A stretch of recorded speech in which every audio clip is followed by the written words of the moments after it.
انداز اختیار کر لے اس میں برکت اللہ جل جلالہ ڈالے گا انشاءاللہ العزیز۔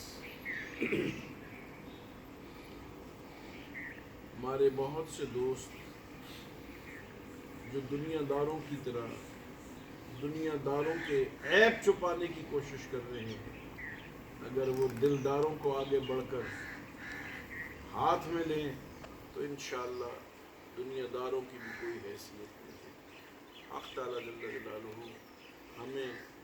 وطن عزیز پاکستان کے بازاروں کو دین کے رنگ میں، ان کی عدالتوں کو دین کے رنگ میں، اور دنیا کے فیصلوں کو دین میں رنگنے میں اور دین کے رنگ چڑھانے کے لیے اللہ قبول فرمائے۔ آخر دعوانا الحمدللہ۔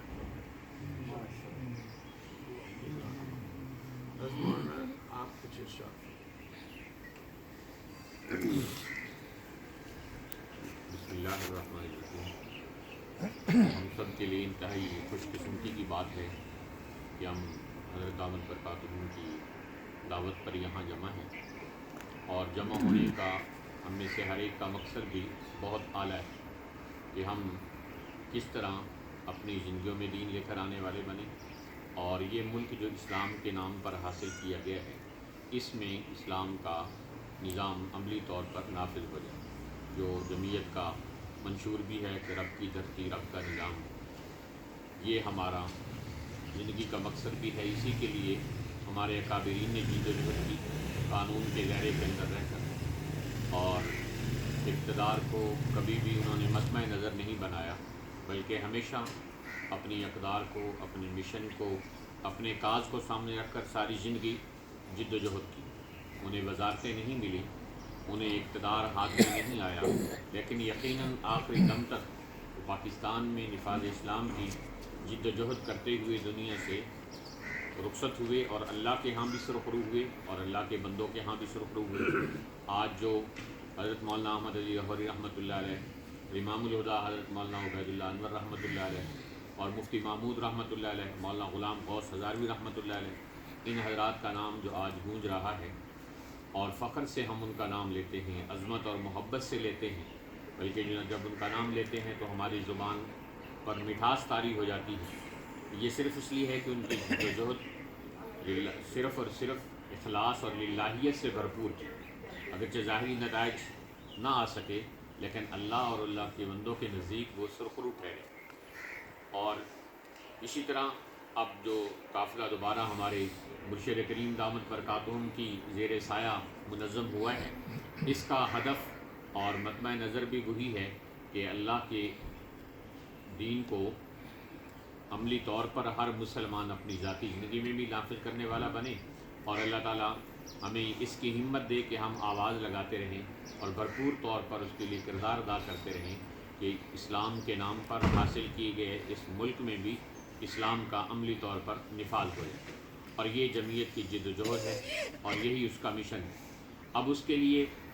جو راستہ اختیار کرنا ہے وہ راستہ بھی ہم نے اکابرین والا اختیار کرنا ہے۔ اکابرین والا راستہ اختیار کریں گے تو اس میں ان کے تجربات،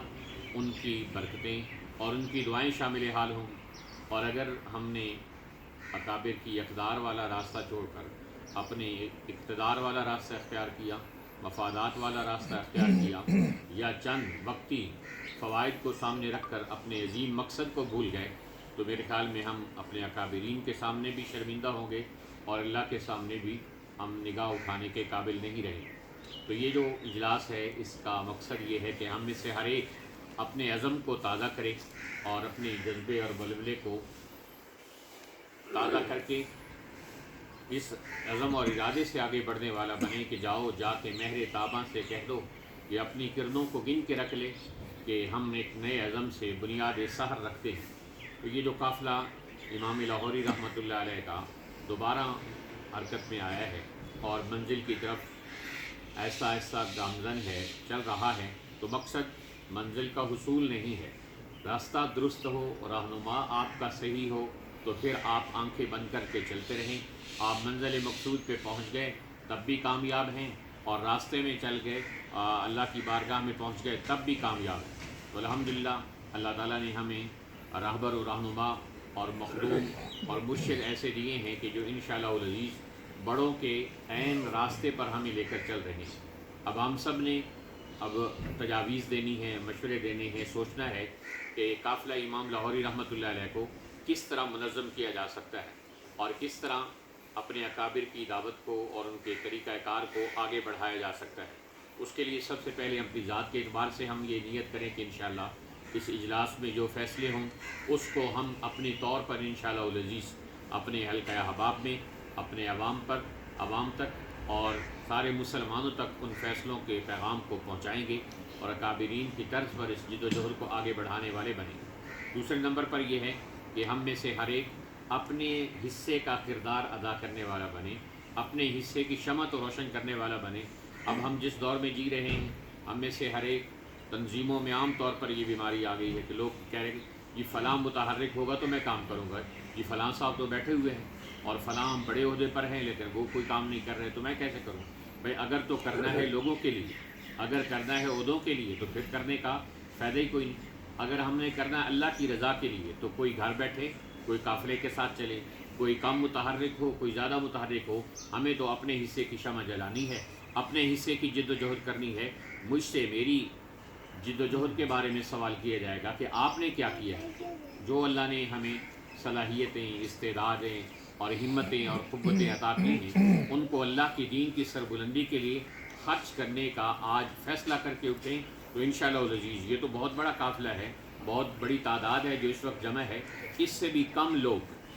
صرف اٹھے اور آندھی اور طوفان کی طرح چھا گئے اور پورے لاکھوں انسانوں کا نہیں کروڑوں انسانوں کا زاویہ نظر بدل کے رہ گیا۔ اس لیے یہ کریں گے انشاءاللہ العزیز ہم قافلہ